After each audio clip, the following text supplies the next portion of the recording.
எங்கள் ஊழியத்தில் நிறைய பிள்ளைங்க இருக்குது. அதில் இந்த பேய் விரட்டுறது எங்கள் ஊழியத்தில் பிரதானமான ஊழியமாக இருக்கும். ஏகப்பட்டது ஓடும். ஆமாம். அதில் சில டிக்கெட் ஜெனித்தும் தம்பி இருக்கான். அவன் மனைவியை பாப்பா ஹை அப்படின்பா. அப்படின்னு என்ன அர்த்தம்? எஸ்கேப் ஆயிடுறி, அந்த ஆள் மாட்டி விட்டு நம்ம கிளம்புவான். ஒற்றே ஓட்டம். அது வரைக்கும் நம்மளோட தான் இருப்பான். மனைவி பிள்ளைகள்லாம் நம்மளோட அது வரைக்கும் இருப்பான். அந்த பேய் விரட்டுற நேரம், இந்த டெலிவரன்ஸ் நேரம் என்ன செய்வான்? ஆளு எஸ்கேப் ஆயிடுவான். ஏன்? பயம். பேய் பிடிச்சிருமா. நிறைய பேருடைய லைஃப்ல அப்படிதான் இருக்கு. நிறைய பேருடைய லைஃப்ல அப்படிதான் இருக்கு. மாந்திரம் இருக்கியா, கருப்பா இருக்கியா, சிகப்பா வந்து நிக்கிறியா, பல்லு பெருசா இருக்கியா, இருக்கட்டும். நான் வர வழியில பார்த்தேன், நிறைய பெருசு பெருசா தான் நிக்குது. நிறைய முன்னாடி உள்ள இருந்ததுனால நிறைய பேருக்கு தெரியலையா, அதனால வெளியில கொண்டு வச்சிருக்காங்க. பெருசு பெருசா நிக்குது. நிக்கட்டும். நீ பெருசு பெருசா நின்னால அதுக்கு நாங்க பயப்பட போறது இல்ல.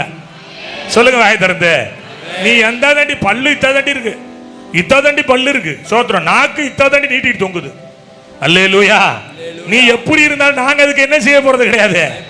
சொல்லுங்க வாய் திறந்து. அடே தம்பி, 5 வருஷம் உன்னோட தான் குடும்பம் நடத்திட்டே வந்திருக்கிறேன். நீ யாருன்னு எனக்கு தெரியும். அதனால ஆண்டவர் சொன்னாரு, இந்த பயமும் திகிலும் உள்ளவங்களை என்ன செய்ய சொல்லுங்க, விரட்டி விட்டுடா, வச்சுக்காத. ஊழியத்துல அப்படிதான்.